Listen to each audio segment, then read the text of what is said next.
One way to change our genes is to make new ones, as Craig Venter has so elegantly shown. Another is to change our lifestyles. And what we're learning is how powerful and dynamic these changes can be, that you don't have to wait very long to see the benefits. When you eat healthier, manage stress, exercise, and love more, your brain actually gets more blood flow and more oxygen. But more than that, your brain gets measurably bigger. Things that were thought impossible just a few years ago can actually be measured now. This was figured out by Robin Williams a few years before the rest of us.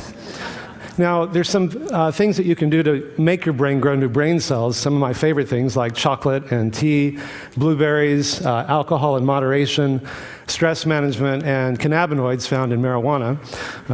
I'm just the messenger. What were we just talking about?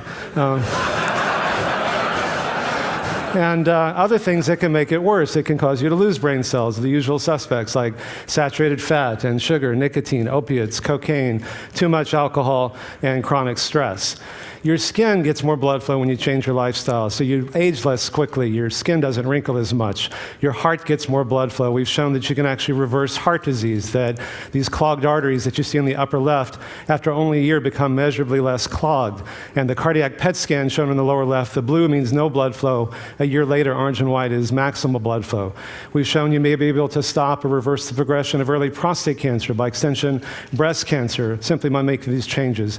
We found that tumor growth in vitro was inhibited 70% in the group that made these changes, whereas only 9% in the comparison group. These differences were highly significant. Even your sexual organs get more blood flow, so you increase sexual potency.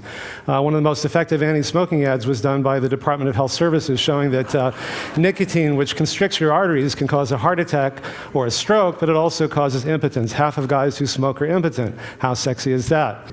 And we're also about to publish a study, the first study showing you can change gene expression in men with prostate cancer. This is what's called a heat map, and the different colors, and along the side on the right are different genes. And we found that over 500 genes were favorably changed. In effect, turning on the good genes, the disease-preventing genes, turning off the disease-promoting genes. And so these findings, I think, are really very powerful. They're giving many people new hope and new choices. And companies like Navigenics and DNA Direct and 23andMe that are giving you your genetic profiles are getting some people a sense of, gosh, well, what can I do about it? Well, our genes are not our fate, and if we make these changes, they're a predisposition, but if we make bigger changes than we might have made otherwise, we can actually change how our genes are expressed. Thank you.